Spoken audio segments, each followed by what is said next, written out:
Apa kelemahan kita? Yang pertama adalah kita lupa sejarah. Mungkin karena museum kita kurang berbobot, storyteller sejarahnya kurang bagus, orang-orang yang gandrung kepada mengingatkan masa lalu tentang sejarah yang indah itu kurang, ya. Sehingga kita mulai buyar, ya, mimpi dan imajinasi kita, atau bukan mimpi, memori kita tentang masa lalu itu mulai beda-beda, gitu.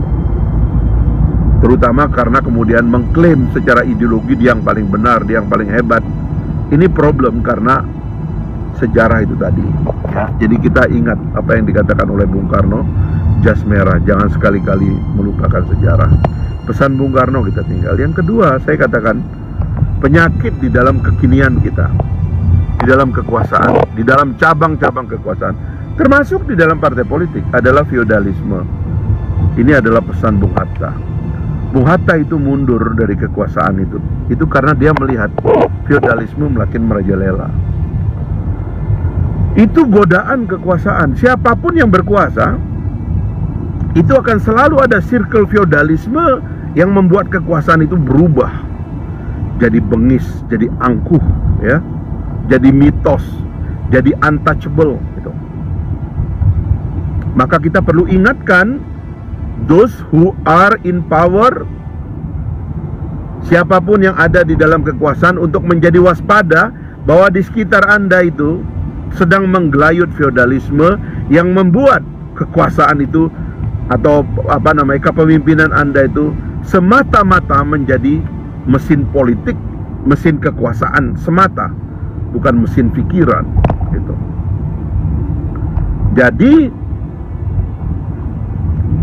ini yang harus kita perbaiki di legislatif, ya. Saya sudah sering mengkritik dan menulis buku bagaimana partai politik itu menjelma jadi kekuatan feodal, menjadi tukang eksekusi power game. Tidak ada lagi intelektualnya, aktivitas berpikirnya kurang.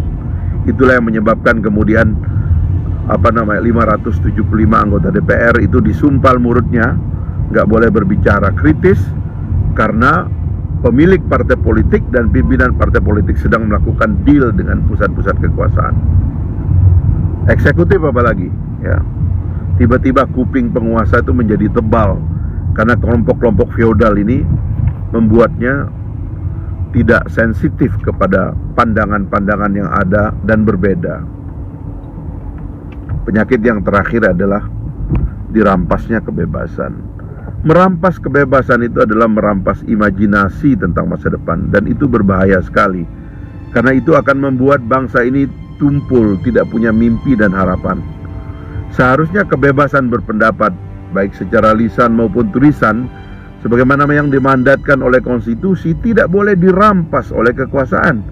Biarkan kampus kita bebas, biarkan pusat-pusat penelitian kita, kaum intelektual, kaum cendekia, cerdik pandai, berbicara tentang masa depan yang lebih ideal.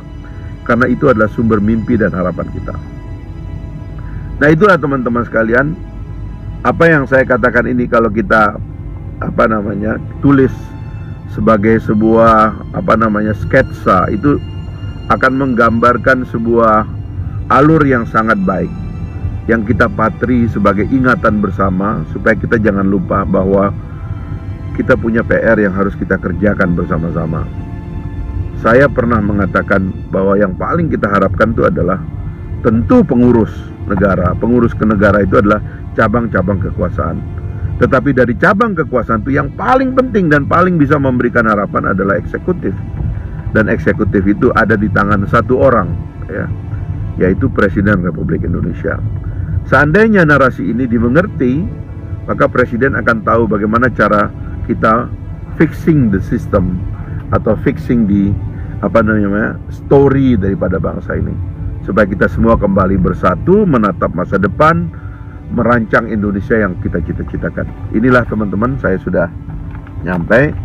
Ini sekedar untuk mengulang kembali cara kita berpikir, supaya kita jangan pesimis. Setelah 75 tahun kita merdeka, kita harus tetap punya tenaga dan energi untuk melihat masa depan secara lebih gagah berani. Terima kasih. Assalamualaikum warahmatullahi wabarakatuh. Sampai jumpa lagi pada update berikutnya.